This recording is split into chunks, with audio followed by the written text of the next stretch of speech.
Question 1.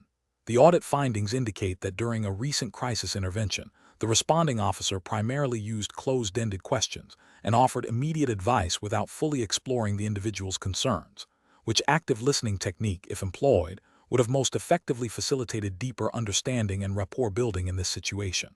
Option A. Focusing on the physical environment and making observations about the surroundings. Option B. Interjecting with personal anecdotes to demonstrate empathy and shared experience. Option C. Employing paraphrasing to confirm understanding and reflecting the individual's expressed emotions. Option D. Asking a series of rapid, direct questions to quickly ascertain the facts of the situation. Correct answer is C. Employing paraphrasing to confirm understanding and reflecting the individual's expressed emotions.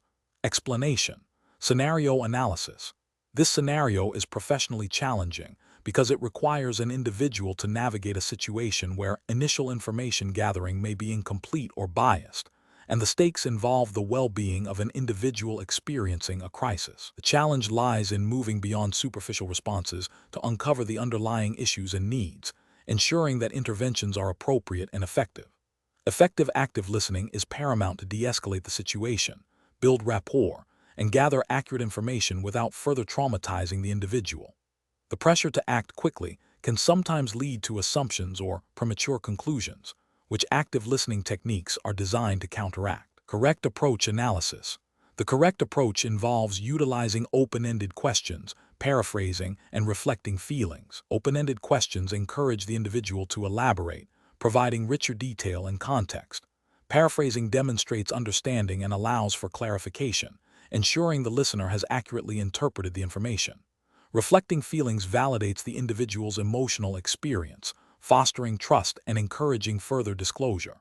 These techniques, when applied within the framework of Crisis Intervention Team CIT principles, align with the ethical imperative to provide person-centered care, respect individual dignity, and gather information necessary for appropriate support and referral. This approach prioritizes understanding the individual's perspective and needs, which is fundamental to effective crisis intervention, and aligns with best practices in mental health support. Incorrect approach is analysis, an approach that focuses solely on asking closed-ended questions, such as, "Are you feeling sad?" or "Did you take your medication?" limits the individual's ability to express themselves fully and can lead to a superficial understanding of the situation. This fails to build rapport and may shut down communication, hindering effective information gathering. Ethically, it can be seen as dismissive of the individual's experience. Another incorrect approach involves interrupting the individual frequently to offer solutions or advice before fully understanding the problem. This demonstrates a lack of patience and respect for the individual's narrative. It can be perceived as judgmental and may escalate the crisis by making the individual feel unheard or invalidated. This violates the principle of person-centered care. A third incorrect approach is to make assumptions about the individual's situation or motivations based on stereotypes or limited information. This can lead to misinterpretations, inappropriate interventions, and further distress for the individual. It is a failure to engage in genuine listening and can have significant ethical and practical consequences, potentially leading to ineffective or harmful support. Professional reasoning. Professionals facing such situations should employ a decision-making framework that prioritizes empathy, active listening, and a non-judgmental stance. This involves 1. Establishing rapport, creating a safe and trusting environment. 2. Active listening, employing techniques like open-ended questions, paraphrasing, and reflecting feelings to fully understand the individual's perspective and needs. 3. Information gathering, systematically collecting relevant details about the crisis, the individual's history, and their current state. 4. Assessment, evaluating the immediate risks and needs based on the gathered information. 5. Intervention planning, developing a plan that is collaborative, person-centered, and aligned with available resources and CIT protocols. 6. Documentation, recording the interaction and intervention plan accurately. This framework ensures that interventions are informed, ethical, and effective, prioritizing the well-being and dignity of the individual in crisis. Question 2. Analysis of the potential impact of next-generation 911 (NG 911) technologies on existing crisis intervention team CIT protocols, considering both the benefits of enhanced data sharing and location accuracy, and the challenges of system integration and responder training requires a comprehensive evaluation. Which of the following approaches best reflects a responsible and effective strategy for CIT professionals to adopt when faced with the implementation of NG 911? Option A. A cautious approach that focuses on maintaining current CIT response procedures and only considering NG 911 integration once the technology has been fully proven and all potential risks have been eliminated, regardless of potential benefits. Option B. An immediate and enthusiastic adoption of all NG 911 functionalities as they become available, assuming that technological advancement inherently leads to improved crisis intervention outcomes without the need for significant procedural review. Option C. Proposal to delay any consideration of NG 911 until all other public safety agencies have fully adopted and standardized its use, prioritizing interagency uniformity over the potential for immediate CIT-specific improvements. Option D.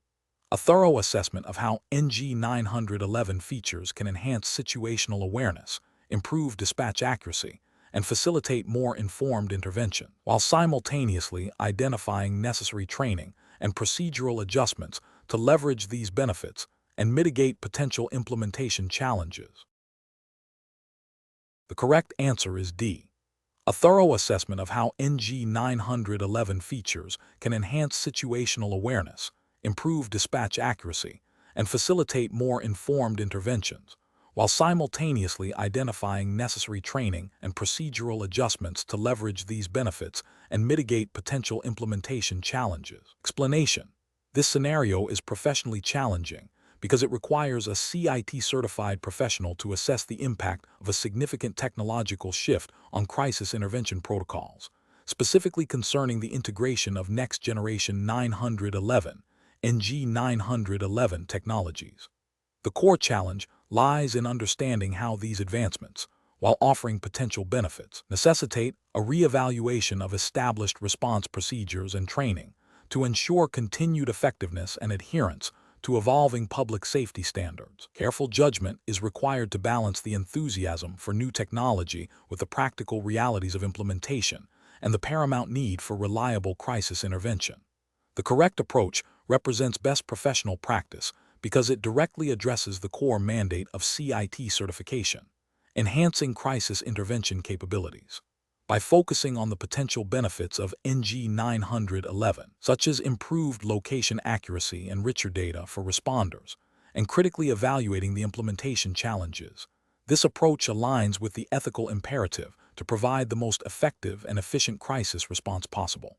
It acknowledges that technological adoption must be guided by a clear understanding of its impact on service delivery and the well-being of individuals in crisis, consistent with the principles of responsible public safety innovation. An incorrect approach that prioritizes solely the technological novelty of NG 911 without a thorough assessment of its practical implications for crisis intervention would be ethically and regulatorily deficient.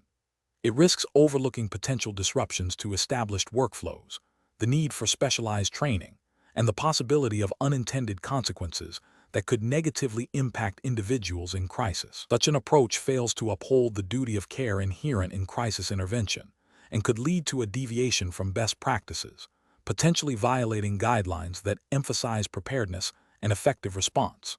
Another incorrect approach that dismisses NG 911 entirely due to perceived implementation hurdles without exploring mitigation strategies or potential benefits would also be professionally unsound. This stance fails to embrace advancements that could demonstrably improve crisis response outcomes and could be seen as a failure to adapt to evolving public safety standards.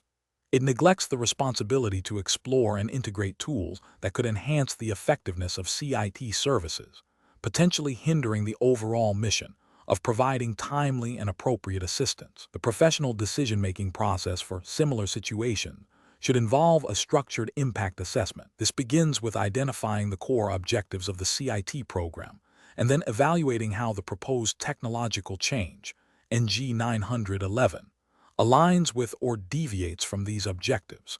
It requires a thorough understanding of the technology's capabilities and limitations, a realistic appraisal of implementation costs and training needs, and a proactive identification of potential risks and benefits to both responders and individuals in crisis.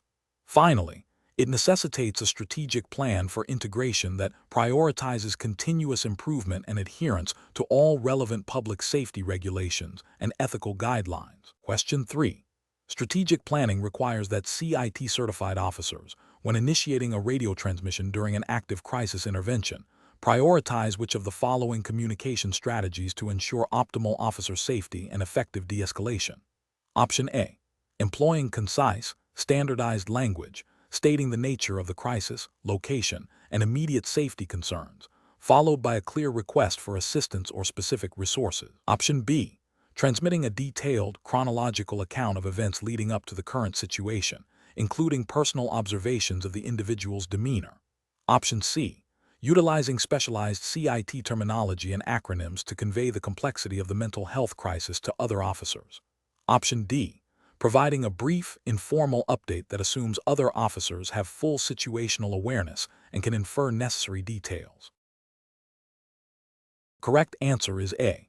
Employing concise, standardized language, stating the nature of the crisis, location, and immediate safety concerns, followed by a clear request for assistance or specific resources. Explanation. Scenario analysis.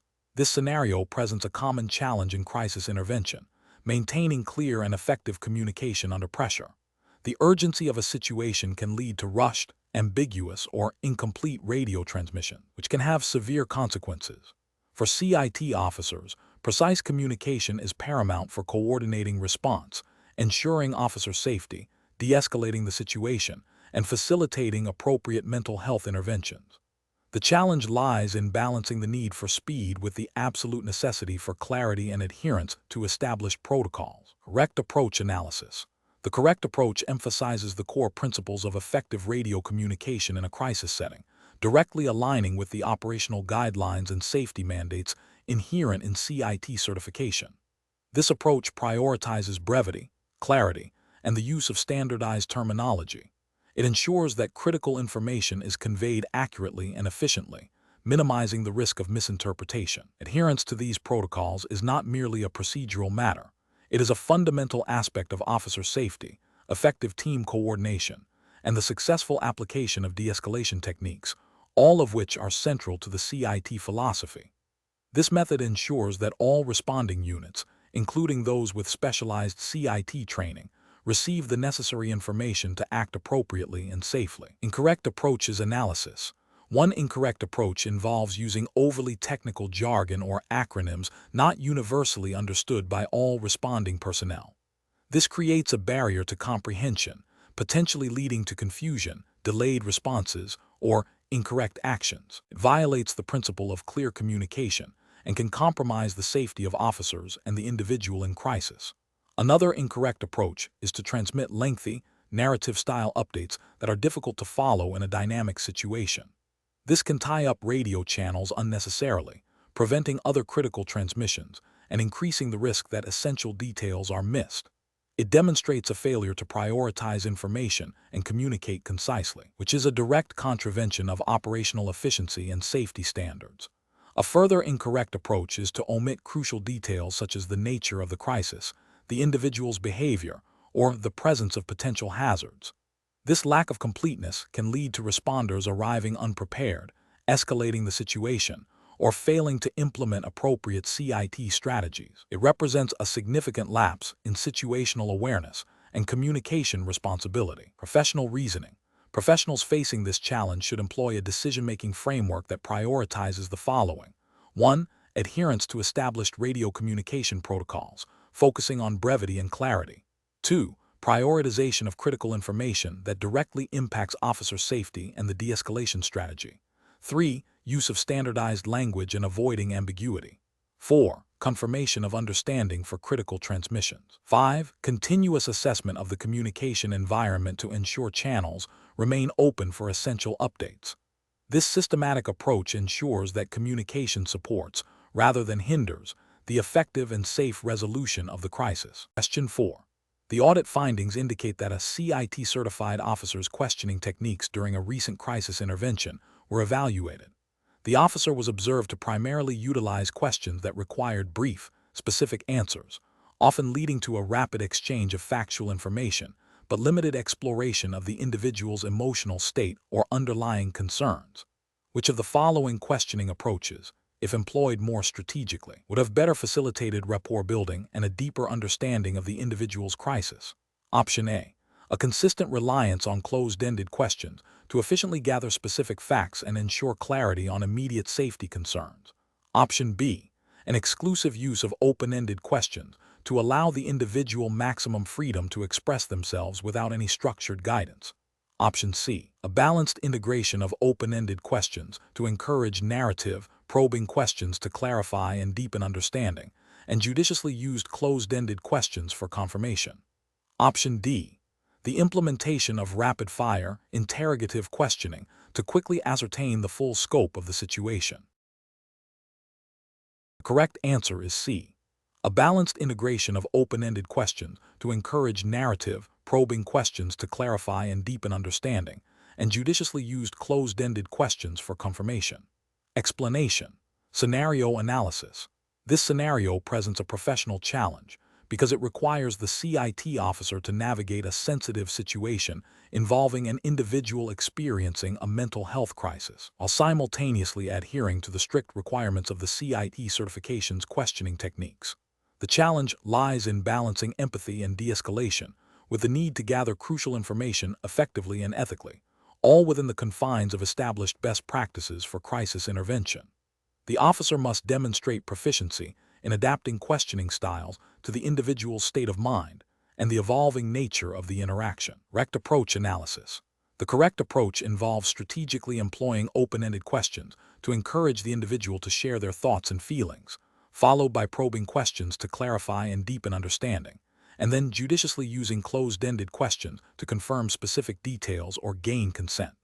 This aligns with CIT principles that emphasize building rapport, active listening, and gathering information without overwhelming the individual. Open-ended questions facilitate a narrative, allowing the individual to feel heard and understood, which is paramount in de-escalation.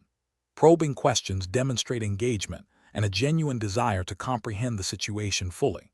Closed-ended questions, when used appropriately, can efficiently confirm critical information, such as the presence of immediate threats or the individual's willingness to accept assistance, without being perceived as interrogative. This balanced approach respects the individual's autonomy and promotes a collaborative resolution. Incorrect approach is analysis. An approach that relies solely on closed-ended questions would be professionally unacceptable. This method can feel interrogative, leading the individual to feel cornered or distrustful, thereby escalating the crisis rather than de-escalating it. It limits the individual's ability to express their distress and can result in incomplete or inaccurate information being gathered, potentially leading to misjudgment and inappropriate interventions. Furthermore, it fails to build the necessary rapport crucial for effective crisis intervention.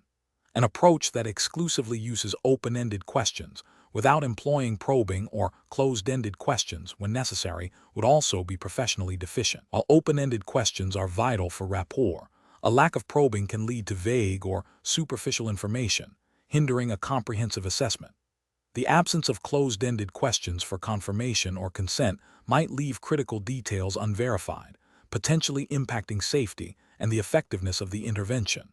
An approach that uses aggressive or accusatory questioning, regardless of question type, is fundamentally contrary to CIT principles and ethical guidelines, as it is inherently de-escalatory and can lead to harm. Professional reasoning. Professionals in crisis intervention must adopt a flexible and adaptive questioning strategy. The decision-making process should begin with assessing the individual's current state and the immediate environment. Prioritize building rapport and de-escalation using open-ended questions. As the interaction progresses, use probing questions to elicit more detail and clarify understanding. Reserve closed-ended questions for obtaining specific, critical information or consent, ensuring they are phrased non-confrontationally. Continuous assessment of the individual's responses and demeanor is essential to adjust the questioning technique in real time. This iterative process ensures that information is gathered effectively while prioritizing the safety and dignity of the individual in crisis. Question 5. Research into the historical development and current infrastructure of the 911 system reveals its significant impact on crisis intervention. From a stakeholder perspective, which of the following best reflects an understanding of how this evolution influences effective crisis response for individuals experiencing mental health emergencies? Option A, focusing primarily on the immediate dispatch of law enforcement officers to all 911 calls involving potential mental health crises, as this has historically been the primary response mechanism. Option B, emphasizing the technical specifications of current 911 call-taking equipment, without considering the historical context of how these systems were developed to address evolving public safety needs. Option C, recognizing how the transition from analog to digital systems and the ongoing implementation of next-generation 911, NG911 capabilities, including data sharing and multimedia support, have created opportunities for more informed dispatch and tailored interventions for mental health crises. Option D, analyzing the various funding models and revenue streams that support the operation of 911 centers, as this is the most critical factor in determining response effectiveness. The correct answer is C, recognizing how the transition from analog to digital systems and the ongoing implementation of next-generation 911, NG911 capabilities, including data sharing and multimedia support, have created opportunities for more informed dispatch and tailored interventions for mental health crises. Explanation: this scenario is professionally challenging because it requires an understanding of the historical context and evolving infrastructure of the 911 system, specifically as it pertains to its integration with crisis intervention services. A CIT-certified professional must grasp how the system's development has impacted its ability to effectively route and respond to mental health crises. The correct approach represents best professional practice because it acknowledges the foundational role of the 911 system's history and infrastructure in shaping current crisis response protocols. Understanding the evolution from basic voice calls to advanced data integration, like next-generation 911, is crucial for advocating for and implementing improvements that directly benefit individuals experiencing mental health emergencies. This knowledge allows for informed engagement with public safety answering points, SAP, and other stakeholders to ensure seamless dispatch and appropriate resource allocation, aligning with the goals of CIT certification to improve outcomes for individuals in crisis. An incorrect approach that focuses solely on the immediate dispatch of law enforcement without considering the historical development of 911 capabilities or its integration with mental health services, fails to leverage the system's potential. This oversight can lead to inappropriate responses, such as unnecessary arrests or hospitalization, when a more tailored crisis intervention might be more effective. This approach neglects the ethical imperative to provide the least restrictive and most appropriate level of care, which is a cornerstone of CIT. Another incorrect approach that prioritizes the technical specifications of modern 911 infrastructure without understanding the historical context of its development risks overlooking critical lessons learned. While advanced technology is important, its implementation must be informed by the system's journey and the challenges encountered in serving diverse populations, including those with mental health needs. Without this historical perspective, efforts to improve the system might be misdirected or incomplete. Finally, an approach that solely examines the funding mechanisms of 911 services, while relevant to infrastructure, is insufficient on its own. Funding is a means to an end, and understanding the historical evolution and current infrastructure is paramount to determining what needs to be funded and how those funds can best support effective crisis intervention through the 911 system. The professional decision-making process for similar situations should involve a comprehensive understanding of the 911 system's lifecycle, from its inception to its current technological state. This includes recognizing how policy, technology, and community needs have shaped its evolution. Professionals should then apply this knowledge to assess current response protocols, identify gaps in service delivery for individuals in mental health crises, and advocate for evidence-based improvements that leverage the 911 system's capabilities to ensure timely and appropriate interventions. This involves collaboration with SAP operators, mental health providers, and policymakers to foster a coordinated and effective crisis response network. Question 6. Compliance review shows that a 911 call is received reporting a disturbance involving an individual exhibiting erratic behavior and expressing suicidal ideations. The dispatcher notes the caller's distress and the potential for immediate danger. Based on the established protocols for Crisis Intervention Team CIT certification within this jurisdiction, what is the most appropriate initial call routing and transfer protocol to ensure the individual receives the most effective and timely intervention? Option A. Route the call to a non-emergency mental health services intake line for assessment. Option B. Immediately dispatch a CIT-trained officer to the location. Option C. Transfer the call to a general police dispatch line for standard officer assignment.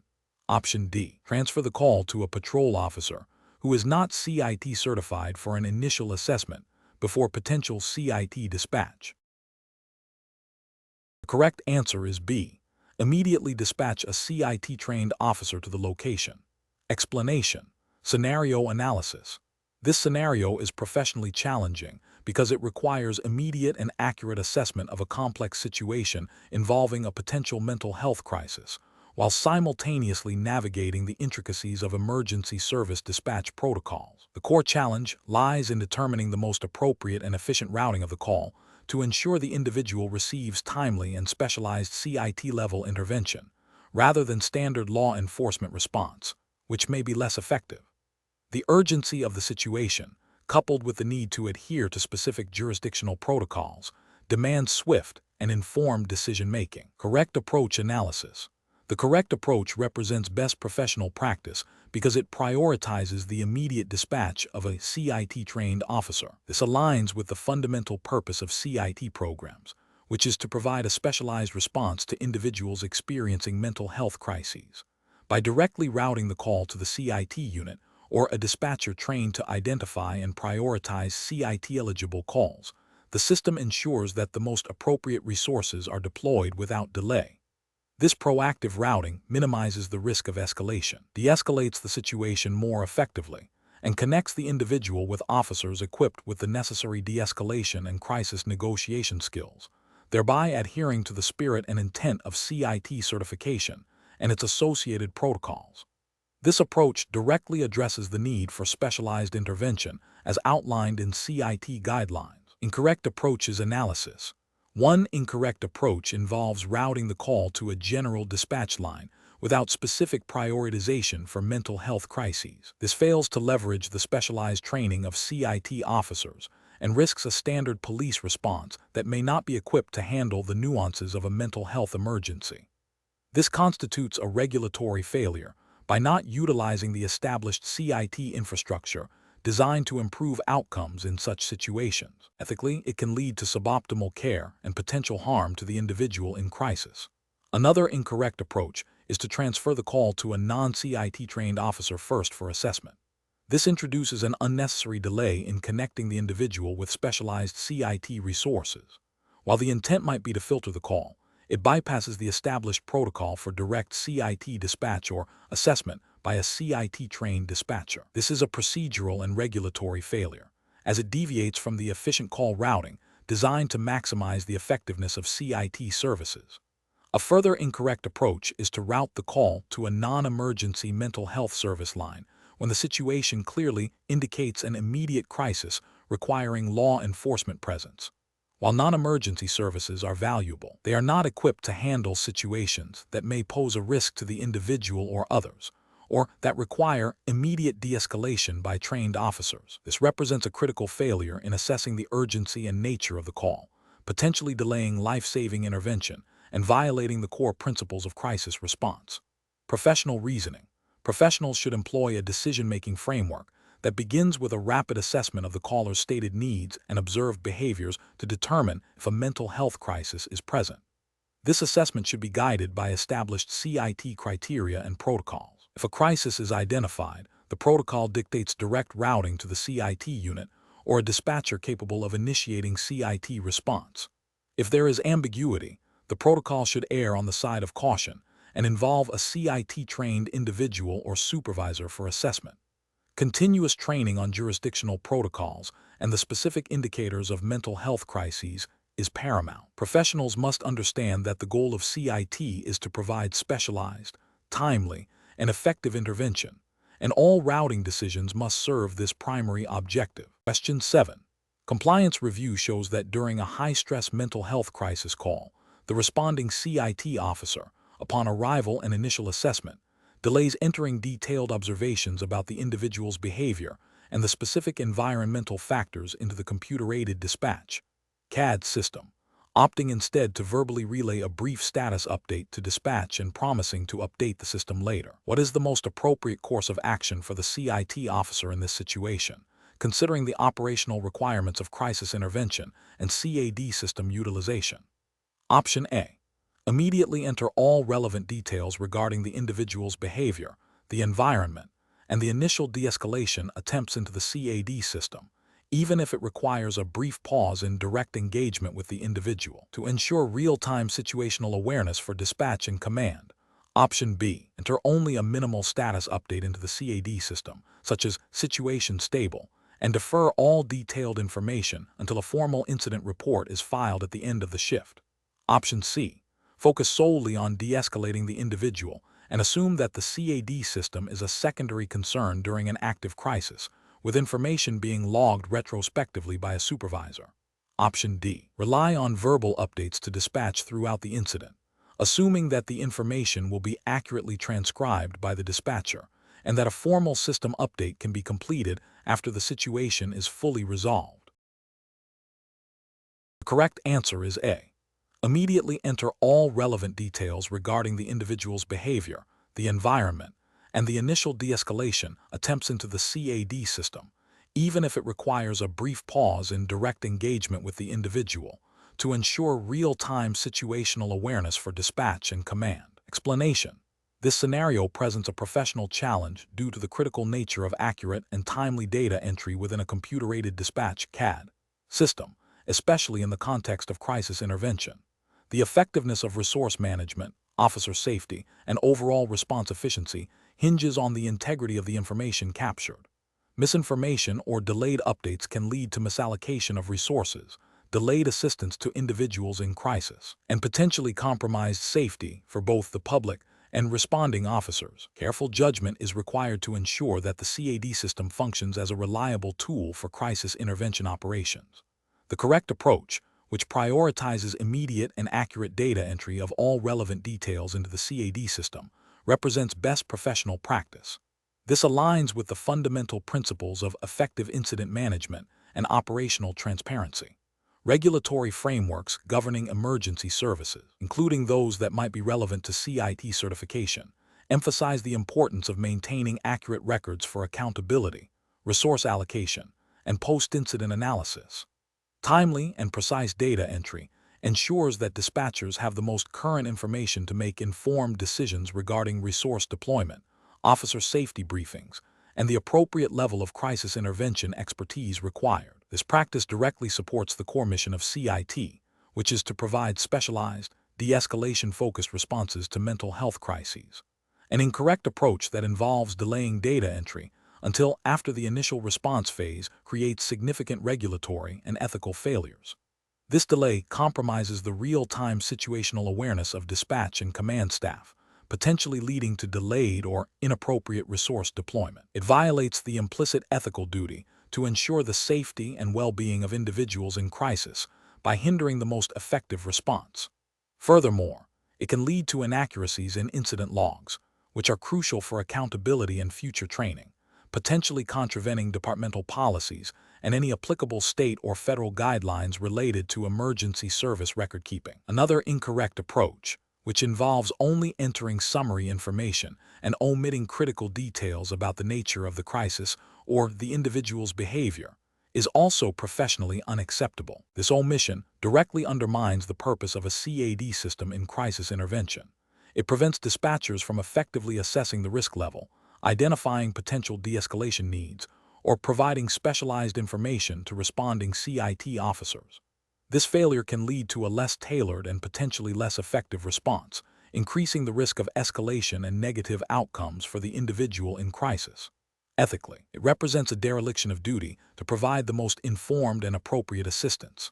A third incorrect approach, which is to rely solely on verbal communication with responding officers for updates rather than immediate CAD entry, introduces a high risk of information loss and distortion.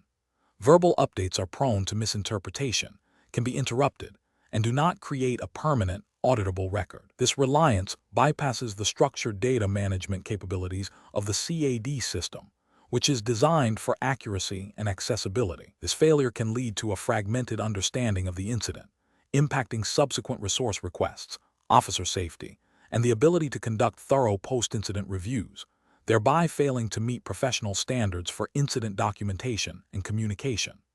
The professional decision-making process for similar situations should involve a clear understanding of the CAD system's role as the central hub for incident information. Professionals must prioritize immediate, accurate, and comprehensive data entry as a foundational element of their duties. This involves recognizing that every piece of information entered contributes to the overall effectiveness of the response. When faced with time pressures, the decision-making framework should emphasize the critical importance of capturing essential details first, even if a more detailed narrative can be added later. This ensures that the most vital information for immediate decision-making is available. Professionals should also be trained to understand the specific data fields within their CAD system and their significance for crisis intervention scenarios, ensuring they are utilized to their full potential. Question 8. Which approach would be most effective in obtaining essential information from a caller experiencing a mental health crisis, ensuring both immediate safety and appropriate intervention? Option A. Systematically inquire about the location of the emergency, the specific nature of the crisis, and the caller's name and contact information, while maintaining a calm and reassuring tone. Option B. Focus solely on de-escalating the caller's emotional state through empathetic listening, before attempting to gather any specific details about the situation. Option C. Immediately demand precise details about the location and nature of the emergency, overriding any emotional distress the caller may be exhibiting. Option D. Rely on assumptions about the caller's situation based on initial keywords, without actively seeking confirmation of location or the full scope of the emergency. The correct answer is A. Systematically inquire about the location of the emergency, the specific nature of the crisis, and the caller's name and contact information, while maintaining a calm and reassuring tone. Explanation. This scenario is professionally challenging because obtaining accurate and complete information under duress is critical for effective crisis intervention. The urgency of the situation, coupled with the potential emotional state of the caller, necessitates a structured yet empathetic approach to gather essential details like location, the nature of the emergency, and caller identification. Failure to obtain this information promptly and accurately can lead to delayed response, misallocation of resources, or even endangerment of the individual in crisis or responding personnel. The correct approach represents best professional practice because it prioritizes the systematic collection of vital information while maintaining a calm and reassuring demeanor. This aligns with the core principles of crisis intervention, which emphasize de-escalation and information gathering to facilitate appropriate support. Specifically, it adheres to the implicit guidelines within crisis intervention protocols that mandate the establishment of a secure communication channel and the verification of critical details to ensure safety and effective intervention. This approach ensures that responders have the foundational knowledge to assess the situation, determine the level of threat, and dispatch the most suitable resources, thereby upholding the duty of care. Incorrect approaches fail to meet professional standards due to their potential to compromise the effectiveness and safety of the intervention. One incorrect approach might involve prioritizing de-escalation to the exclusion of immediate information gathering, which could lead to critical delays in dispatching aid or providing accurate location details. This neglects the fundamental requirement to understand the scope and urgency of the crisis. Another incorrect approach might be to aggressively demand information without establishing rapport, which could escalate the caller's distress and lead to incomplete or inaccurate data, thereby violating ethical considerations of treating individuals with dignity and respect during a crisis. A third incorrect approach could be to assume information based on initial statements without verification, which is a direct contravention of best practices for ensuring accuracy and can lead to significant operational errors. Professionals should employ a decision-making framework that begins with establishing a connection and conveying empathy, followed by a structured yet flexible questioning process to obtain the most critical information first: location, nature of emergency, and then moving to caller identification and other relevant details. This process should be iterative, allowing for clarification and re-verification as needed, always prioritizing safety and the well-being of the individual in crisis. Question 9. The review process indicates that a public safety answering point (SAP) operator, during a high-stress incident involving an individual exhibiting erratic behavior and verbalizing distress, failed to initiate the established protocol for referring potential mental health crisis calls to a CIT-trained unit.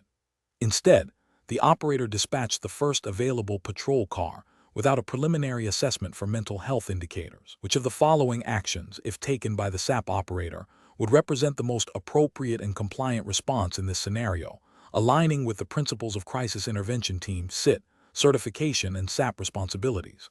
Option A.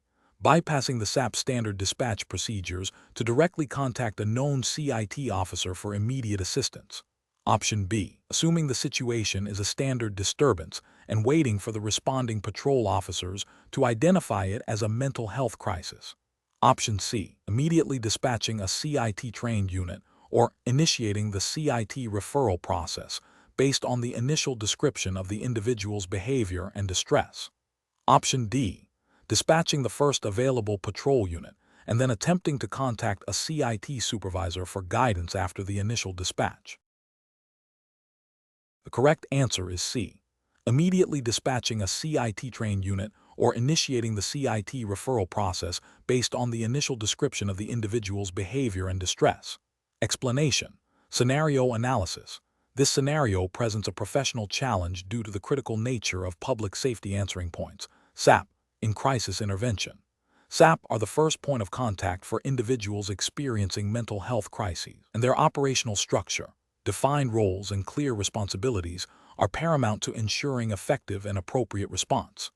Misunderstanding or misapplying these elements can lead to delayed or incorrect interventions, potentially exacerbating a crisis, compromising public safety, and failing to connect individuals with the specialized CIT services they require. The challenge lies in navigating the complex interplay between immediate dispatch needs and the nuanced requirements of mental health crisis response, all within a strict regulatory framework.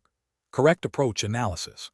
The correct approach emphasizes adherence to established protocols and the clear delineation of responsibilities within the SAP, specifically concerning CIT referrals. This aligns with the core principles of CIT certification, which mandates that certified officers or dispatchers understand how to identify potential mental health crises and initiate appropriate pathways for specialized response. Best professional practice dictates that SAP operators are trained to recognize indicators of a mental health crisis, and according to established jurisdictional guidelines, which would be detailed in the specific CIT certification framework, are responsible for dispatching CIT-trained personnel or initiating a CIT-specific response protocol. This ensures that individuals in crisis receive the most appropriate and effective assistance, minimizing harm and promoting de-escalation.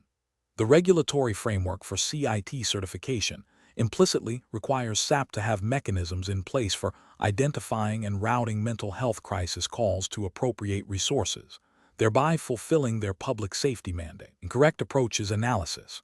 One incorrect approach involves assuming that all calls requiring a response are solely within the purview of standard patrol officers, without considering the specific needs of a mental health crisis.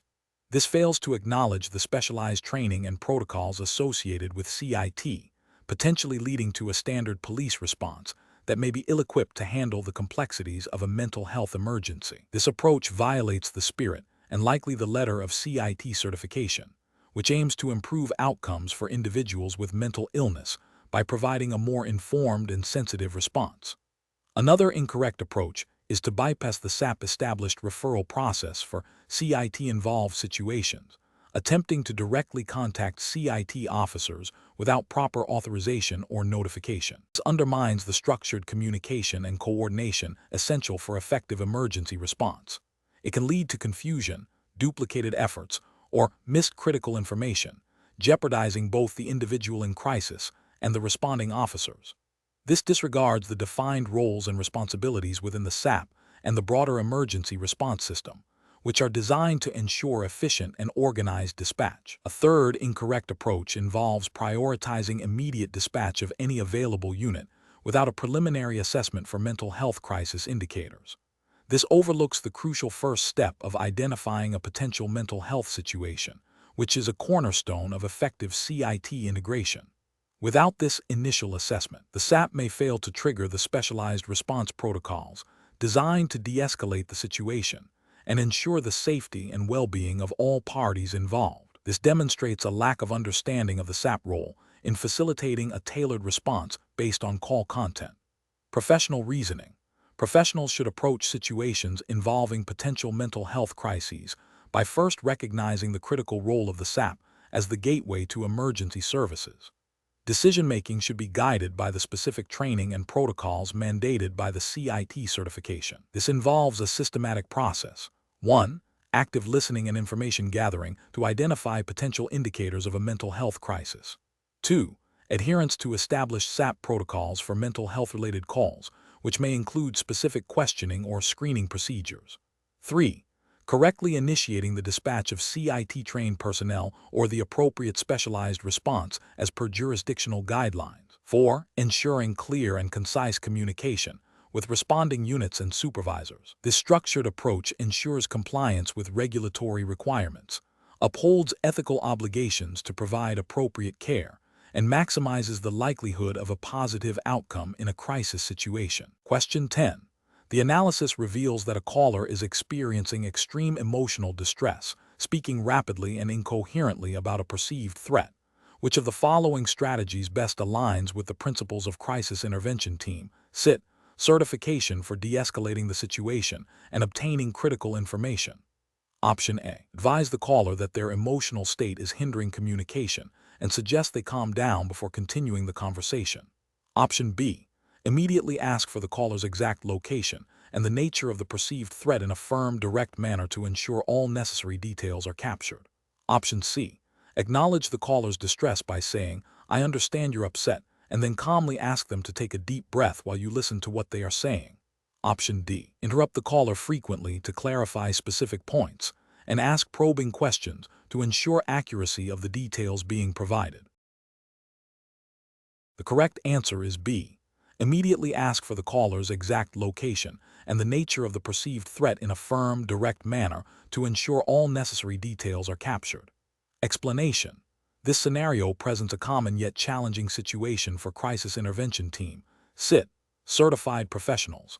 Managing a caller experiencing extreme emotional distress, often referred to as hysteria. The primary challenge lies in balancing the urgent need to de-escalate the caller's emotional state with the critical necessity of gathering accurate and actionable information to ensure safety and provide appropriate assistance.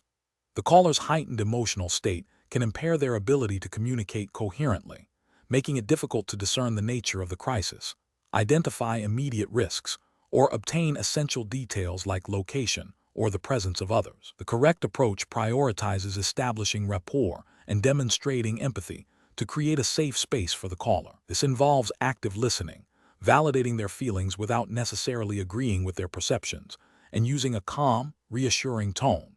By focusing on de-escalation first, the professional aims to reduce the caller's anxiety and increase their capacity to communicate effectively. This aligns with best practices in crisis intervention, which emphasize building trust and rapport as foundational to any successful intervention. Regulatory frameworks and ethical guidelines for CIT professionals underscore the importance of person-centered care, which necessitates addressing the individual's immediate emotional needs before attempting to extract detailed information. This approach respects the caller's dignity and promotes a more collaborative and effective resolution. Incorrect approaches often stem from a failure to recognize the impact of extreme emotional distress on communication. For instance, immediately demanding specific details without acknowledging the caller's distress can be perceived as dismissive, further escalating their anxiety and shutting down communication. This violates ethical principles of empathy and respect. Another incorrect approach might involve mirroring the caller's agitated tone, which can inadvertently validate and amplify their distress, hindering de-escalation. This demonstrates a lack of professional control and understanding of crisis dynamics. Furthermore, focusing solely on information gathering without attempting to calm the caller can lead to incomplete or inaccurate information due to the caller's compromised cognitive state, potentially jeopardizing the safety of the caller or others. This would be a failure to adhere to the core mandate of crisis intervention, which is to provide immediate support and safety. A professional decision-making process in such situations should involve a rapid assessment of the caller's emotional state and immediate safety. The primary goal is to establish a connection and create a sense of safety. This involves employing active listening techniques, using a calm and steady vocal tone, and offering verbal reassurances. Once a degree of calm is achieved, the professional can then gently begin to elicit critical information, framing questions in a way that is easy to understand and respond to. The process is iterative, with ongoing assessment of the caller's emotional state guiding the pace and nature of the information gathering. Question 11. The performance metrics show a slight increase in the average time to initiate a crisis intervention when TDD/TTY or RTT calls are involved. During a recent incident, a CIT officer received a TDD/TTY call from an individual experiencing a mental health crisis. The officer, after a brief exchange, asked the individual if they could switch to a voice call to expedite the process, stating that it would be faster. The individual did not immediately respond, and the officer then proceeded to relay information about the situation based on their initial TDD/TTY input, without further confirmation of understanding or exploration of alternative communication methods. Which of the following actions, if taken by the CIT officer, would represent the most appropriate and professionally sound response in this situation? Adhering to established protocols for TDD/TTY and RTT communication. Option A. Attempt to interpret the individual's silence as an indication that they are unable to communicate effectively via TDD/TTY, and proceed with a standard voice-based intervention based on the limited information gathered. Option B. Discontinue the TDD/TTY communication and attempt to locate the individual using other available resources, assuming the TDD/TTY communication has failed. Option C. Continue the communication using the TDD/TTY device, patiently confirming understanding of the information provided and offering to assist with any technical difficulties the individual might be experiencing with their device. Option D.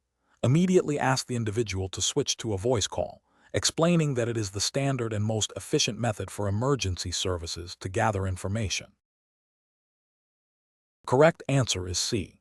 Continue the communication using the TDD/TTY device, patiently confirming understanding of the information provided and offering to assist with any technical difficulties the individual might be experiencing with their device. Explanation. Scenario analysis. This scenario presents a professional challenge due to the critical nature of emergency communication and the potential for misinterpretation or delay when using specialized telecommunications equipment. The CIT officer must balance the immediate need for information with the technical limitations and establish protocols for TDD/TTY and RTT communication. Ensuring accurate and timely information exchange is paramount to effective crisis intervention, and any deviation from established procedures can have serious consequences for the individual in crisis and public safety. Correct approach analysis. The correct approach prioritizes adherence to established protocols for TDD/TTY and RTT communication. This ensures that the information is relayed accurately and efficiently, respecting the communication method of the individual in crisis.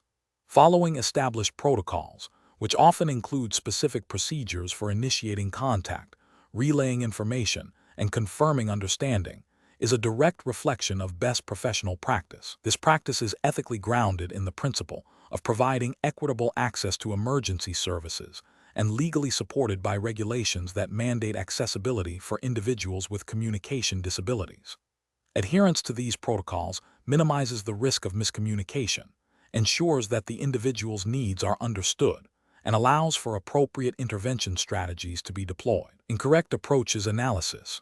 One incorrect approach involves attempting to bypass TDD/TTY or RTT protocols by directly asking the individual to use a voice phone. This is a regulatory and ethical failure because it disregards the established accessibility requirements and the communication preferences of the individual. It can alienate the individual, create a barrier to communication, and potentially escalate the crisis. It violates the spirit and letter of laws mandating accessible emergency services. Another incorrect approach is to assume the individual can adapt to standard voice communication without explicit confirmation or assistance. This is a failure to recognize and accommodate a disability-related communication need. It can lead to frustration, misunderstanding, and a breakdown in communication, hindering the intervention process. Ethically, it demonstrates a lack of sensitivity and professional diligence in ensuring effective communication. A further incorrect approach is to proceed with an intervention based on incomplete or assumed information due to difficulties in the TDD/TTY or RTT exchange. This is a critical professional and ethical failure. It prioritizes expediency over accuracy and safety. Inaccurate information can lead to misdirected resources, inappropriate interventions, and potentially exacerbate the crisis. It directly contravenes the duty of care owed to the individual. Professional reasoning. Professionals should approach such situations by first identifying the communication method being used. If TDD/TTY or RTT is indicated, the primary focus must be on utilizing the established protocols for that communication method. This involves patience, clear and concise messaging, and confirmation of understanding. If there are technical difficulties or the individual expresses difficulty with their current method, the protocol should guide the next steps, which might involve offering alternative accessible methods or seeking assistance from specialized communication support, rather than abandoning the established accessible channel. The decision-making process should always be guided by the principles of accessibility, accuracy, and the paramount need for effective crisis intervention. Question 12. System analysis indicates a caller reports a disturbance at a residence. The caller states their neighbor is acting strange, talking to themselves loudly, and pacing back and forth in their yard. The caller also mentions the neighbor has a history of mental health issues. What is the most appropriate initial dispatch procedure for a law enforcement agency operating under a CIT certification framework? Option A. Dispatch a CIT-trained officer, but instruct them to wait for a standard patrol unit to arrive first to assess the situation before engaging. Option B. Dispatch a standard patrol unit and advise them to attempt to de-escalate the situation using general de-escalation techniques without specific CIT training. Option C. Dispatch a standard patrol unit immediately, advising them of a potential mental health concern based on the caller's description. Option D. Dispatch a CIT-trained officer as the primary responder, requesting additional details about the neighbor's behavior, potential threats, and the presence of any weapons before the officer arrives on scene. The correct answer is C. Dispatch a standard patrol unit immediately, advising them of a potential mental health concern based on the caller's description. Explanation. This scenario presents a common challenge for dispatchers in a crisis intervention team CIT program, accurately assessing and prioritizing a call involving potential mental health crisis while adhering to established protocols. Core difficulty lies in the ambiguity of the initial report and the need to balance immediate safety concerns with the specific needs of individuals experiencing mental health distress. A dispatcher must quickly gather critical information, understand the nuances of mental health crises, and deploy resources effectively and ethically. The correct approach prioritizes a systematic information gathering process that specifically probes for indicators of a mental health crisis, such as behavioral changes, statements of distress, or known mental health history. This aligns with CIT principles, which emphasize de-escalation and appropriate response tailored to mental health needs. By requesting specific details about the individual's behavior, potential threats, and the presence of weapons, the dispatcher ensures that the responding officers are adequately briefed and equipped to handle the situation with a CIT-trained officer if warranted. This approach respects the individual's dignity, promotes officer safety, and aims for a resolution that minimizes harm and maximizes the likelihood of a positive outcome, such as connecting the individual with mental health services. This is consistent with the overarching goal of CIT programs to improve outcomes for individuals with mental illness who encounter law enforcement. An incorrect approach would be to immediately dispatch a standard patrol unit without further inquiry, especially if the initial report suggests a mental health component. This fails to leverage the specialized training and protocols of CIT, potentially leading to an escalation of the situation due to a lack of understanding or appropriate de-escalation techniques. It also risks mischaracterizing the incident, leading to an unnecessary use of force or an inappropriate arrest when mental health intervention might have been more beneficial. Another incorrect approach would be to delay dispatch significantly while attempting to gather excessive or irrelevant information, compromising the safety of the individual, the public, or responding officers. This demonstrates a failure to balance the need for information with the urgency of the situation and the established protocols for responding to potential crises. The professional decision-making process for dispatchers in similar situations involves a rapid, multifaceted assessment. This includes active listening to the caller, asking targeted clarifying questions to discern the nature of the emergency, identifying keywords or phrases indicative of a mental health crisis, and cross-referencing information with any available databases or prior incident reports. The dispatcher must then apply established CIT protocols to determine the most appropriate resource allocation, considering factors such as the level of threat, the presence of weapons, the individual's apparent state of mind, and the availability of CIT-trained officers. This systematic approach ensures that decisions are not based on assumptions, but on a structured evaluation of the available information, leading to a more effective and humane response. Question 13. During the evaluation of a crisis call, a CIT-certified professional receives a highly agitated and verbally aggressive caller who is expressing extreme paranoia and making threats. The caller is refusing to provide clear information about their situation, but is demanding immediate assistance for a perceived injustice. Which of the following approaches best reflects CIT best practices for managing this difficult caller? Option A. Maintain a calm and non-judgmental demeanor. Actively listen to the caller's concerns, validate their feelings without necessarily agreeing with their perceptions, and use empathetic language to build rapport and encourage further communication. Option B. Immediately inform the caller that their behavior is unacceptable and that if they do not comply with specific demands, the call will be terminated or law enforcement will be dispatched. Option C. Acknowledge the caller's distress but quickly pivot to explaining the limitations of the CIT program and the standard procedures that must be followed, regardless of their emotional state. Option D. Focus on fact-finding and information gathering, interrupting the caller frequently to correct their distorted perceptions and steer the conversation towards a rational resolution. The correct answer is A. Maintain a calm and non-judgmental demeanor. Actively listen to the caller's concerns, validate their feelings without necessarily agreeing with their perceptions, and use empathetic language to build rapport and encourage further communication. Explanation. This scenario presents a common challenge for Crisis Intervention Team CIT certified professionals, managing a caller exhibiting extreme distress and aggression without resorting to immediate punitive measures. The core of the challenge lies in balancing the need for de-escalation and ensuring safety with the caller's immediate emotional state and potential underlying mental health crisis. The professional must navigate the caller's heightened emotional state, potential paranoia, and resistance to assistance, all while adhering to ethical guidelines and established de-escalation protocols. The correct approach prioritizes active listening, empathy, and validation of the caller's feelings, even if their perception of reality is distorted. This aligns with CIT principles that emphasize building rapport, understanding the individual's perspective, and collaboratively seeking solutions. By remaining calm, speaking in a measured tone, and avoiding confrontational language, the professional creates a safer environment for communication and increases the likelihood of de-escalation. This approach respects the caller's dignity and autonomy, even in a crisis, and is consistent with ethical mandates to provide compassionate and effective care. It focuses on addressing the immediate emotional distress as a pathway to resolving the underlying issue, rather than escalating the conflict. An incorrect approach that focuses solely on demanding compliance or issuing ultimatums would likely exacerbate the caller's distress and escalate the situation. This fails to acknowledge the caller's emotional state and can be perceived as threatening, leading to increased resistance and potential harm.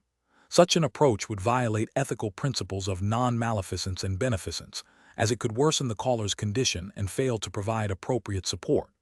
Furthermore, it disregards the core tenets of CIT, which are built on a foundation of understanding and de-escalation, not coercion. Another incorrect approach that involves immediately involving law enforcement without attempting de-escalation could be premature and may not be the most appropriate intervention. While safety is paramount, the CIT model encourages a graduated response, starting with communication-based strategies. Unnecessary escalation to law enforcement can traumatize the individual and may not address the underlying mental health needs. This approach could be seen as a failure to apply specialized CIT training and could lead to negative outcomes for the individual and potentially strain community relations. A third incorrect approach that dismisses the caller's concerns as irrational or exaggerated, even if they appear so to the professional, is also ethically problematic. This invalidates the caller's experience and can deepen their sense of isolation and distress. Effective crisis intervention requires acknowledging the caller's subjective reality and working within that framework to build trust and facilitate resolution. Dismissal is antithetical to building rapport and achieving de-escalation. The professional decision-making process in such situations should involve a rapid assessment of the caller's immediate safety, followed by the application of active listening and empathetic communication techniques. The professional should continuously assess the caller's response to interventions, adjusting their approach as needed. If de-escalation efforts are unsuccessful, and there is an imminent risk of harm to self or others, then a more intensive intervention, potentially involving other resources, would be considered. The goal is always to resolve the crisis in the least restrictive and most supportive manner possible, prioritizing the individual's well-being and dignity. Question 14. The evaluation methodology shows that dispatchers for fire services face implementation challenges when prioritizing resources for different types of calls. Considering a scenario where a caller reports a person experiencing severe chest pain and difficulty breathing, but is still conscious and able to speak, what is the most appropriate initial dispatch procedure to ensure optimal patient outcomes? Option A. Dispatch advanced life support ALS units immediately, as severe chest pain and difficulty breathing are critical indicators that could signify a life-threatening cardiac event or respiratory failure, requiring rapid advanced medical intervention. Option B. Dispatch basic life support BLS units first and await further information before considering an ALS dispatch to avoid unnecessary resource allocation. Option C. Dispatch both BLS and ALS units simultaneously without further questioning to ensure all potential needs are met from the outset. Option D. Delay dispatching any units until the caller can confirm the patient is unresponsive and not breathing, to ensure the highest level of care is dispatched only when absolutely necessary. The correct answer is A. Dispatch advanced life support ALS units immediately, as severe chest pain and difficulty breathing are critical indicators that could signify a life-threatening cardiac event or respiratory failure, requiring rapid advanced medical intervention. Explanation. Scenario analysis. This scenario presents a common yet critical challenge in emergency dispatching, accurately assessing the nature and urgency of a call to ensure appropriate resources are deployed. The complexity arises from the potential for misinterpretation of caller information, the need to quickly differentiate between life-threatening situations and less critical ones, and the inherent pressure of time in emergency response. A dispatcher must balance the need for speed with the necessity for thorough information gathering to avoid under- or oversourcing, both of which can have severe consequences. The specific challenge here is distinguishing between a potential medical emergency requiring immediate advanced life support and a less critical situation that might be handled by basic first aid or a different type of response. Correct approach analysis. The correct approach prioritizes immediate life-saving interventions and escalates resources based on the most critical potential outcome. This aligns with the fundamental principle of emergency services to address the most severe threats first. By asking targeted questions to ascertain the level of consciousness, breathing status, and presence of severe bleeding or chest pain, the dispatcher is actively working to identify a potential cardiac arrest or other immediately life-threatening condition. The protocol to dispatch advanced life support ALS units as a precautionary measure when such indicators are present, even if not definitively confirmed, represents best professional practice. This is rooted in the ethical obligation to preserve life and minimize harm, and it aligns with regulatory frameworks that emphasize rapid response to critical medical emergencies. The goal is to have the highest level of care en route as quickly as possible, as time is a critical factor in patient outcomes for conditions like cardiac arrest. Incorrect approach is analysis. One incorrect approach involves delaying the dispatch of ALS units until the caller explicitly states a cardiac arrest or the patient is confirmed unresponsive and not breathing. This fails to acknowledge the critical time sensitivity of cardiac arrest and other life-threatening medical emergencies. It represents a regulatory and ethical failure by potentially delaying life-saving interventions, which could lead to irreversible harm or death. Another incorrect approach is to dispatch only basic life support, BLS, units initially, regardless of the caller's description of symptoms like severe chest pain or difficulty breathing. This is a failure to adequately assess the potential severity of the situation and could result in a delay in ALS care if the patient's condition deteriorates rapidly. Ethically, it prioritizes resource efficiency over immediate patient need in a potentially critical situation.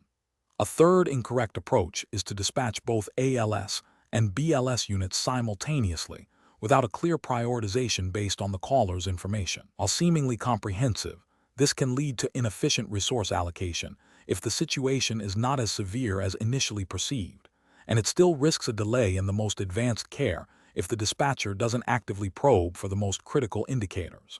Professional reasoning.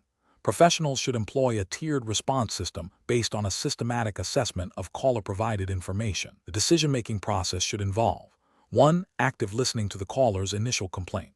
2. Asking a series of standardized, high-yield questions designed to quickly identify life-threatening conditions, e.g., level of consciousness, breathing, severe pain, bleeding.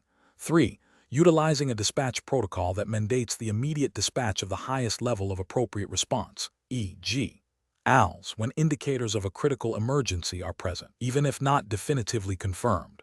4. Continuously gathering information and updating the response level as the situation evolves. This approach ensures that the most critical patients receive the fastest possible access to advanced medical care, adhering to both regulatory requirements for emergency response and ethical imperatives to save lives. Question 15.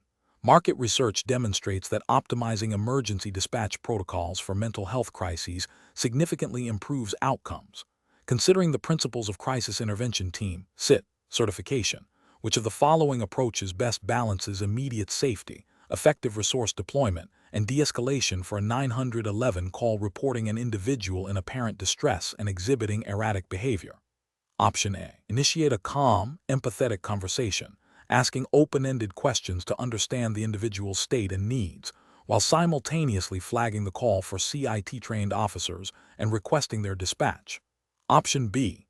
Immediately dispatch standard patrol units while gathering detailed information about the individual's history and potential threats.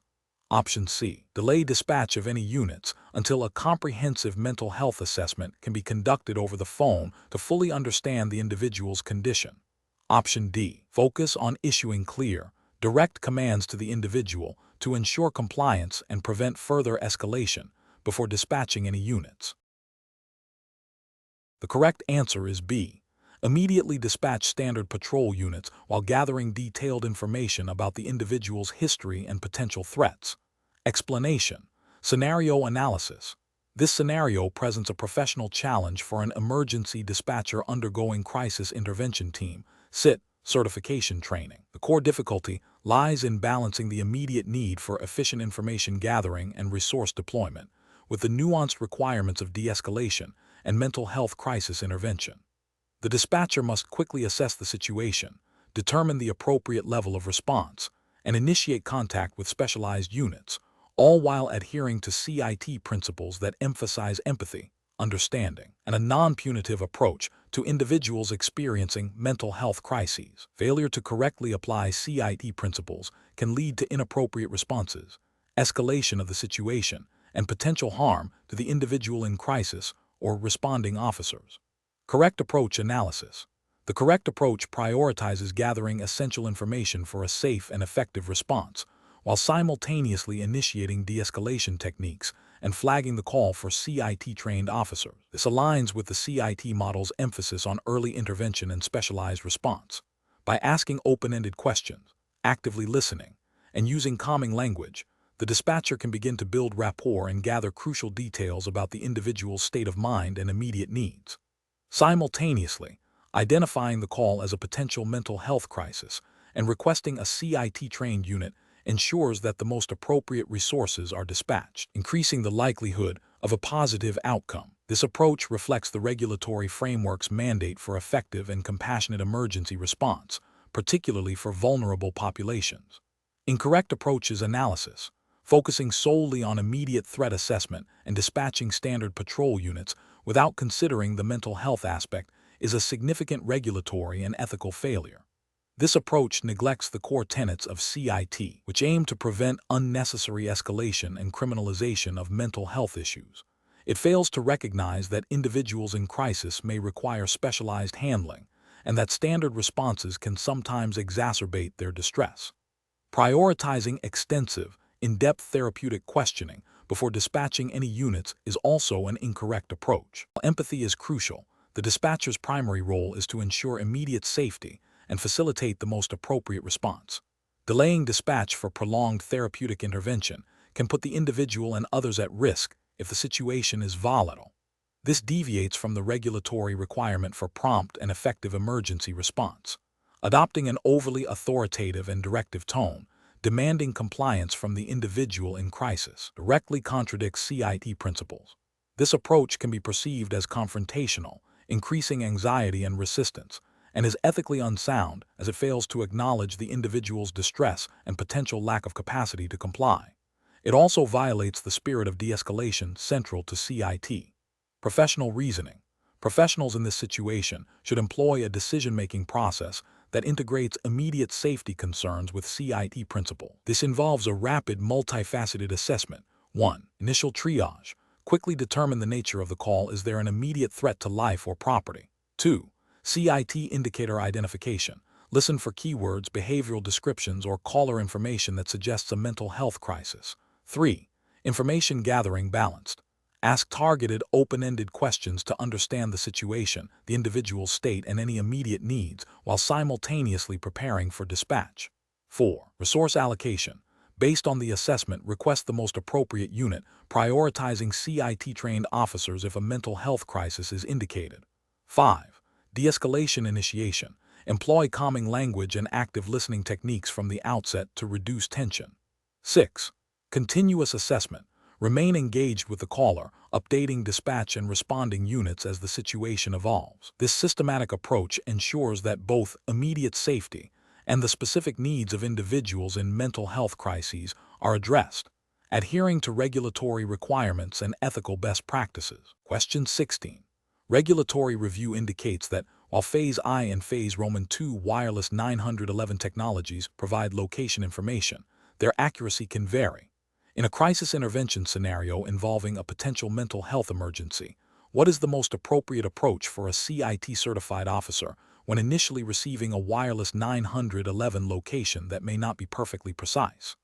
Option A. Immediately proceed to the reported Phase II location, assuming it is accurate enough for immediate intervention, while simultaneously attempting to gather further descriptive details from the caller or dispatcher to refine the location if necessary. Option B.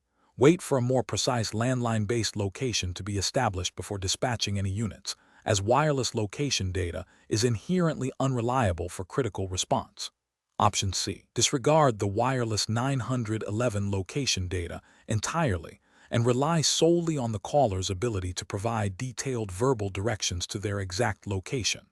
Option D. Dispatch multiple units to cover a wide radius indicated by the Phase I cell tower location, without attempting to obtain more specific information to ensure coverage of the general area. Correct answer is A. Immediately proceed to the reported Phase II location, assuming it is accurate enough for immediate intervention, while simultaneously attempting to gather further descriptive details from the caller or dispatcher to refine the location if necessary. Explanation. Scenario analysis. This scenario is professionally challenging because it requires a CIT officer to understand the technical limitations and regulatory requirements surrounding wireless 911 location accuracy, particularly when responding to a mental health crisis.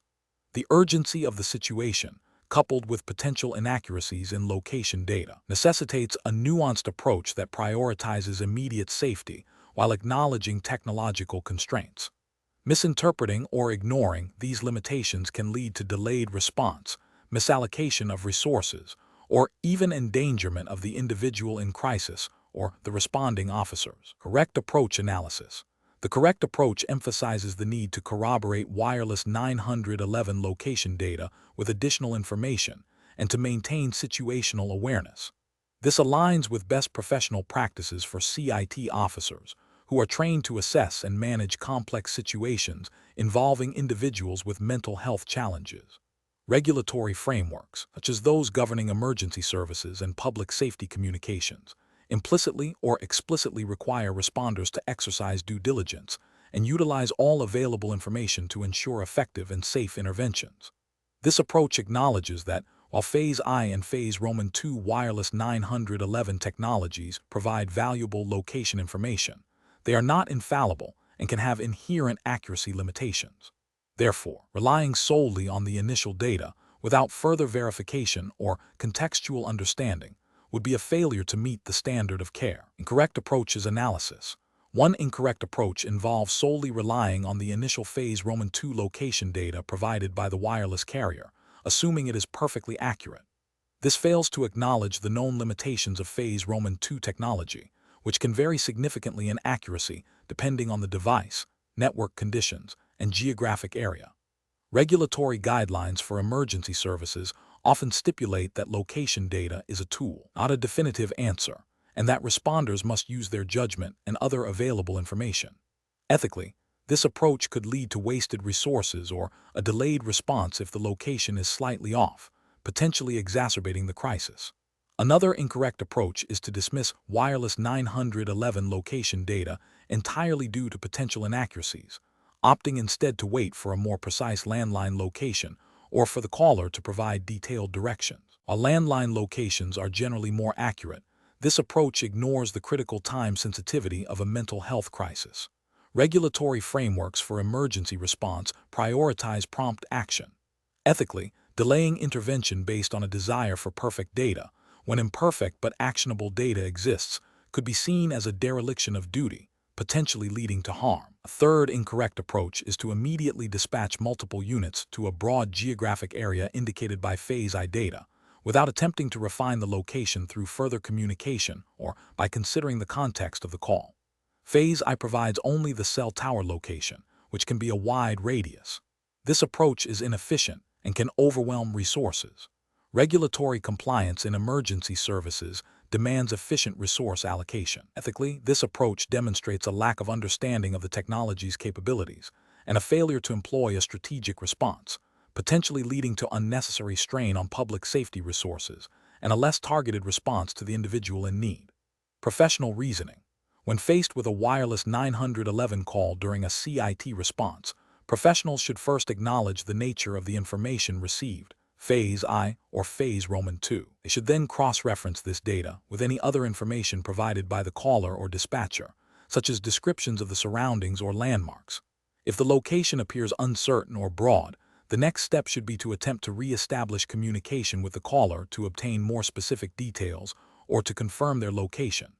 Simultaneously, dispatch should be informed of the potential location uncertainty, allowing for strategic deployment of resources. The CIT officers' training in de-escalation and crisis assessment should inform their judgment on the urgency and the level of certainty required before committing to a specific location for intervention. This iterative process of gathering, verifying, and acting upon information, while being mindful of technological limitations and the dynamic nature of a crisis, represents best professional practice. Question 17. The control framework reveals that during a multi-agency response to a complex mental health crisis involving a barricaded individual, the initial responding CIT officers are faced with the arrival of additional law enforcement units, mental health professionals, and emergency medical services. Which of the following actions best demonstrates an understanding and application of Incident Command System, ICS, principles for effective crisis management? Option A. The first CIT officer to arrive assumes overall command and directs all incoming resources without establishing formal reporting structures or functional areas. Option B. Each responding agency's lead representative independently directs their personnel based on their agency's standard operating procedures, with informal communication occurring as needed. Option C. Senior CIT officer on scene immediately establishes a unified command structure, clearly defines roles and responsibilities for each responding agency, and initiates a common operating picture through a designated communication channel. Option D.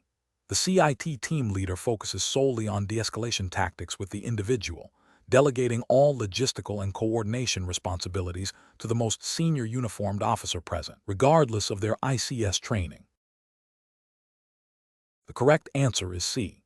The senior CIT officer on scene immediately establishes a unified command structure, clearly defines roles and responsibilities for each responding agency, and initiates a common operating picture through a designated communication channel. Explanation: this scenario is professionally challenging because it requires immediate and effective coordination during a high-stress, evolving crisis, directly impacting public safety and the efficacy of intervention efforts.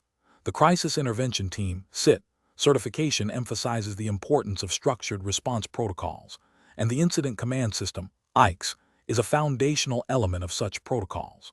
Misapplication of ICS principles can lead to communication breakdowns, resource misallocation, and delayed or ineffective interventions, potentially exacerbating the crisis and compromising the safety of individuals involved, including the person in crisis and responding officers. The correct approach, which involves establishing clear leadership, defined roles, and unified communication channels under an ICS structure, represents best professional practice because it directly aligns with the principles of organized emergency response.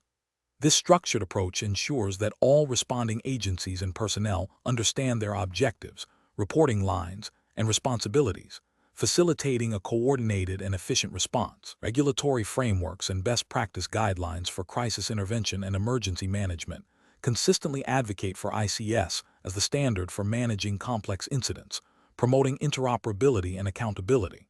Incorrect approaches fail to adhere to these established principles. An approach that bypasses the ICS structure and allows for ad hoc decision-making by multiple, uncoordinated individuals creates confusion and inefficiency. This can lead to conflicting orders, duplication of efforts, and a lack of situational awareness, all of which are detrimental in a crisis. Ethically, this failure to implement a recognized command structure can be seen as a dereliction of duty to provide a professional and organized response, potentially leading to negative outcomes for the individual in crisis and the community. Another incorrect approach might involve a single individual attempting to manage all aspects of the incident without delegating or establishing clear functional areas, leading to overload and critical oversights. This violates the principle of span of control inherent in ICS and can result in a breakdown of effective management. Professionals should employ a decision-making process that prioritizes immediate assessment of the incident's scope and complexity, followed by the rapid implementation of the ICS framework. This involves identifying the need for a unified command, establishing the incident command post, assigning key roles, e.g., incident commander, public information officer, safety officer, and initiating a common operating picture through clear communication channels. Continuous evaluation of the situation and adaptation of the ICS structure as the incident evolves are also critical components of effective professional decision-making in crisis situations. Question 18. The control framework reveals that a dispatcher receives multiple calls simultaneously.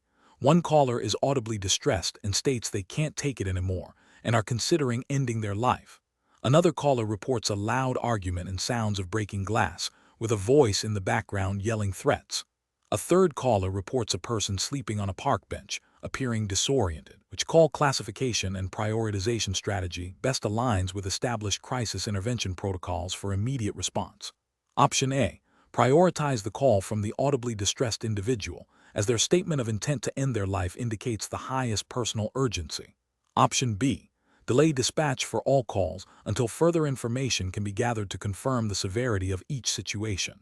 Option C. Prioritize the call involving the loud argument and threats, as it suggests an immediate potential for violence and danger to others.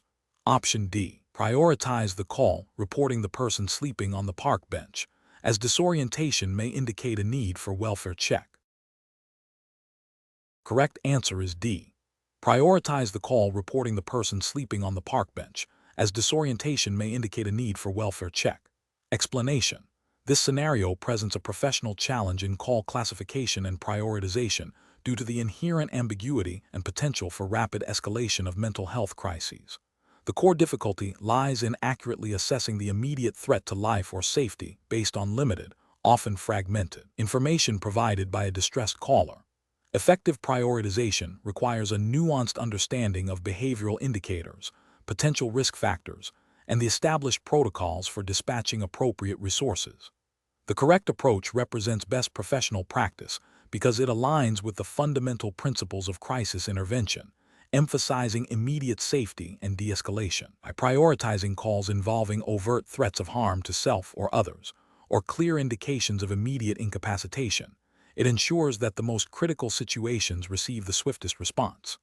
This aligns with the ethical imperative to protect vulnerable individuals and prevent harm, a cornerstone of CIT certification, which focuses on equipping officers with the skills to manage mental health emergencies effectively and safely. Regulatory frameworks governing emergency services and mental health response mandate such prioritization to optimize resource allocation and minimize adverse outcomes.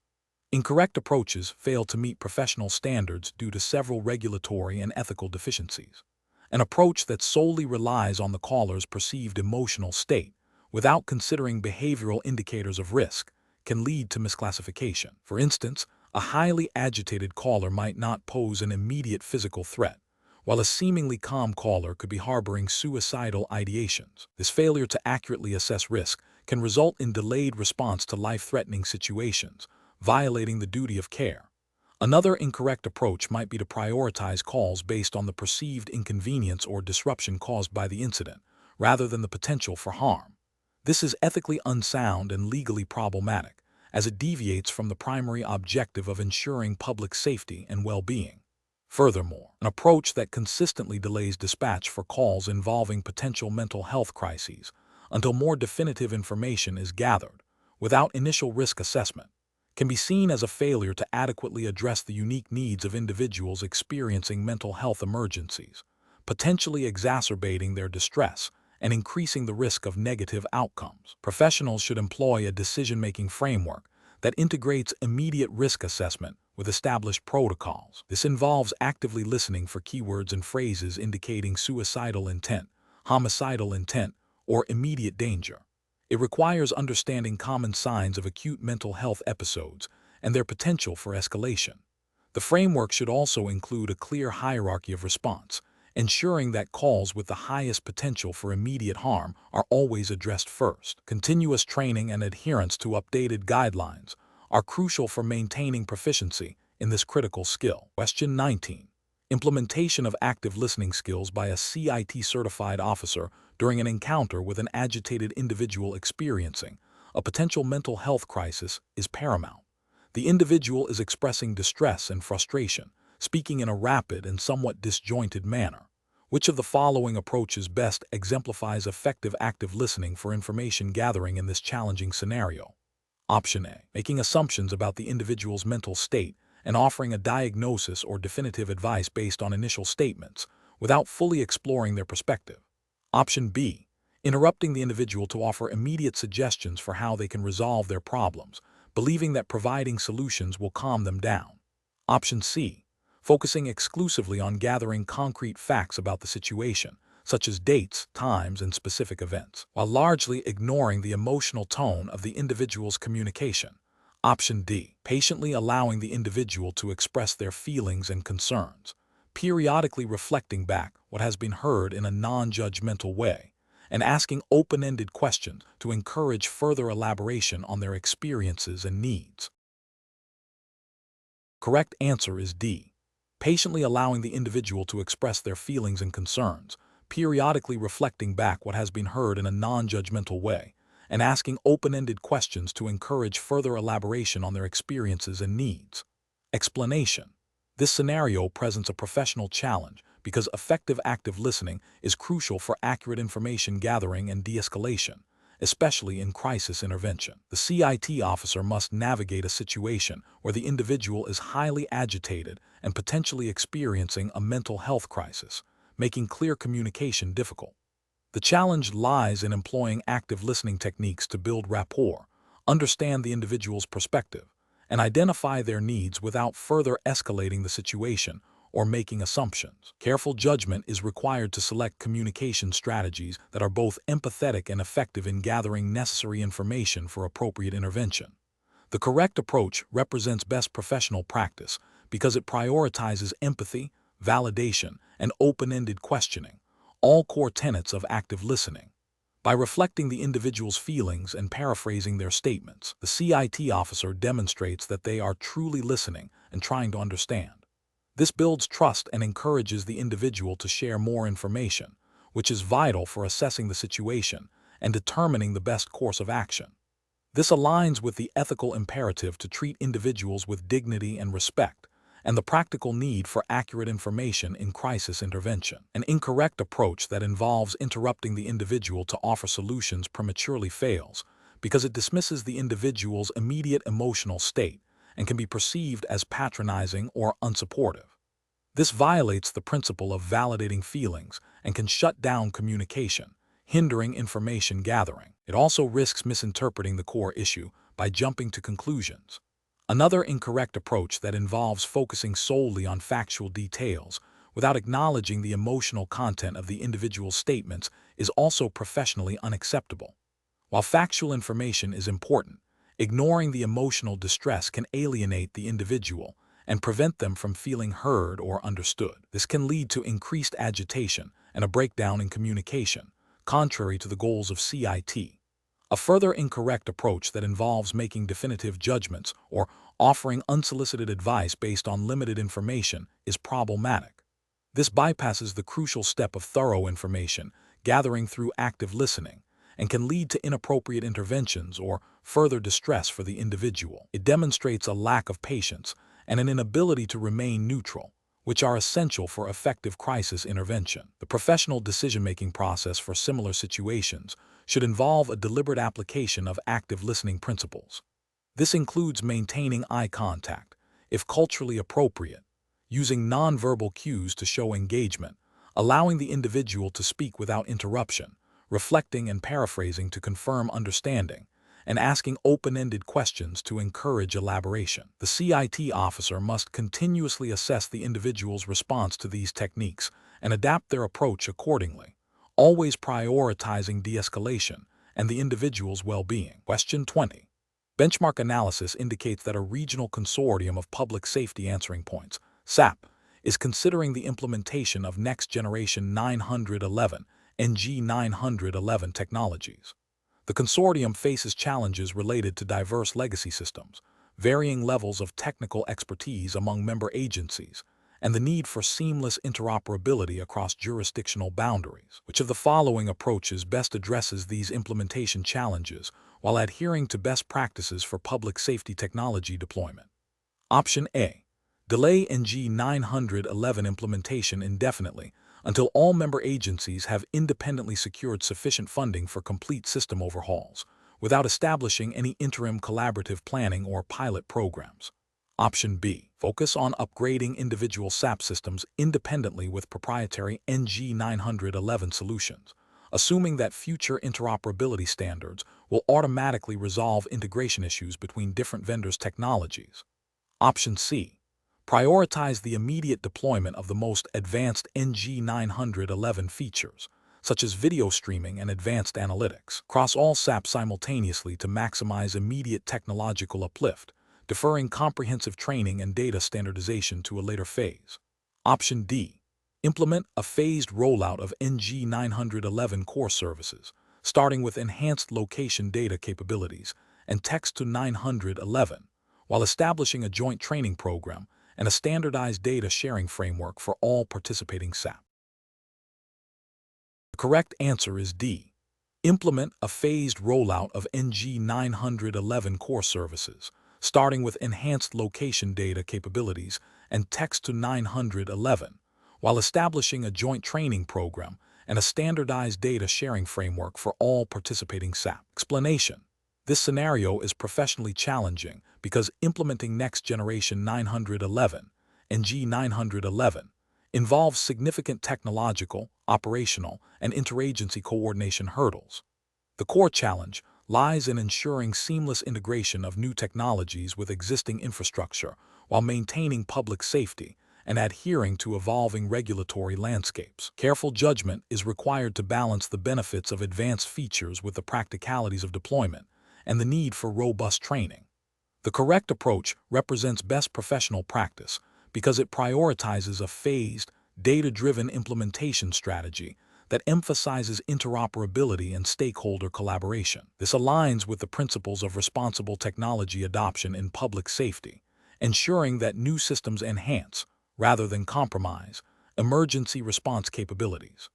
Regulatory compliance is implicitly addressed by focusing on standards and best practices that are likely to be codified in future or existing mandates for emergency telecommunications. Ethical considerations are met by ensuring that the transition minimizes disruption to public access to emergency services and maximizes the effectiveness of responders.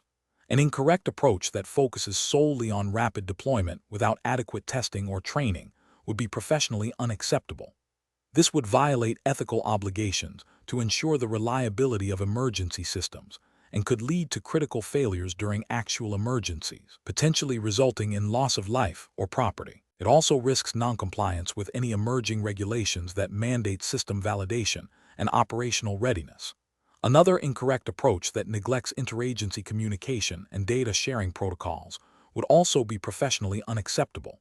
NG 911 effectiveness hinges on seamless information flow between different jurisdictions and public safety answering points. SAP. Failure to establish these protocols would create information silos, hindering coordinated responses and undermining the core benefits of NG 911.